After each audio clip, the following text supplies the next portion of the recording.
12월 30일 수요일 새벽 묵상 말씀입니다.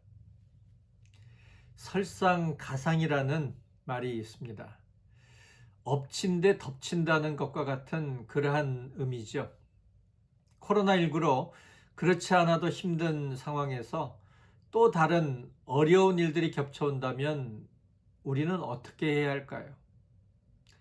지나온 한 해의 순간들 가운데서 아마도 여러분은 이러한 일들을 겪었을지 모르겠습니다.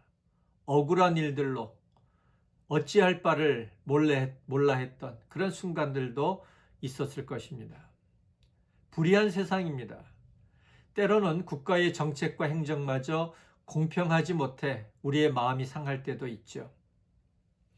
오늘 1절의 말씀을 보면 시편 기자는 하나님께 부르짖고 있습니다. 제발 하나님께서 재판해 주십시오. 하나님께서 저를 좀 변호해 주십시오. 불의한 자에게서 저를 건져 주십시오. 그렇습니다. 하나님은 우리의 공평한 재판관이 되시고 인자한 변호인이 되어 주십니다. 오늘 시편의 말씀은 마음의 억울함과 힘든 감정이 잘 드러나는 그러한 마음의 호소입니다. 아마도 오늘의 현실을 보는 여러분의 마음도 별반 다르지 않으리라 생각됩니다.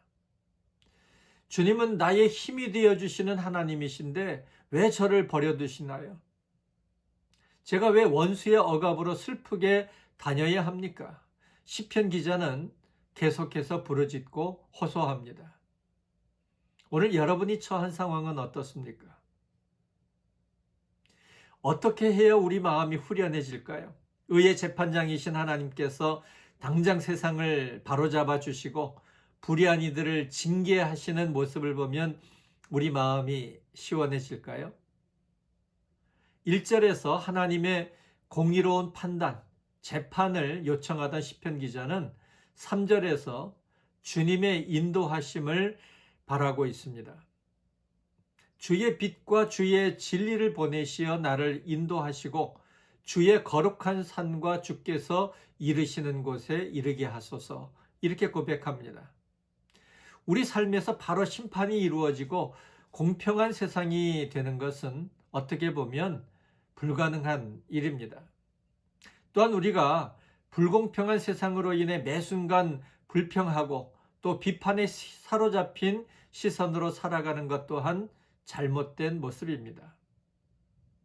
그러므로 우리가 구할 것은 내 삶의 매 순간마다 주님의 인도하심을 구하는 것입니다.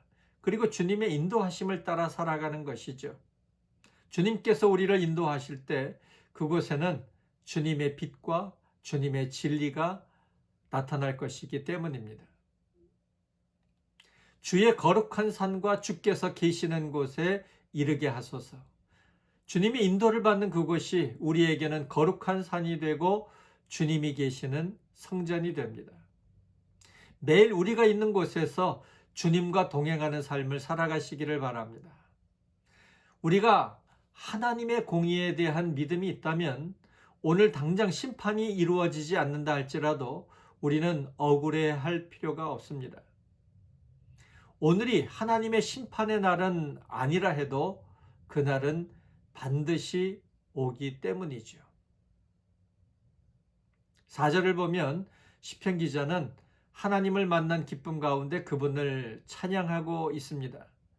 현실은 달라진 것이 없습니다. 그러나 그는 하나님을 만나서 그분의 인도하심의 기쁨 속에서 찬양의 자리로 나아가고 있습니다. 우리도 그의 인도하심을 따라 살아갈 때 그분을 만나게 되고 그를 향한 찬양이 회복됩니다. 5절의 말씀을 보면 시편 기자는 고난의 현실 속에서도 여전히 찬송할 것을 결단하고 있습니다. 세상의 불공평하고 힘든 현실은 여전히 우리를 낙심하게 합니다.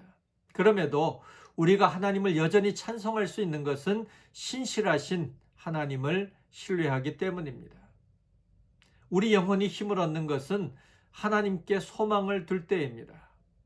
우리가 하나님께 소망을 두고 나아갈 때 신실하신 그분은 우리에게 찾아와 도우십니다.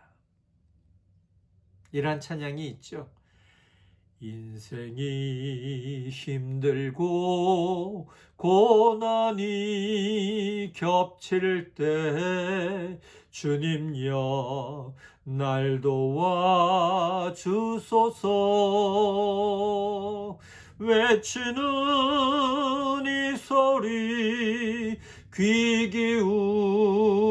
기울이시사 손잡고 날 인도하소서.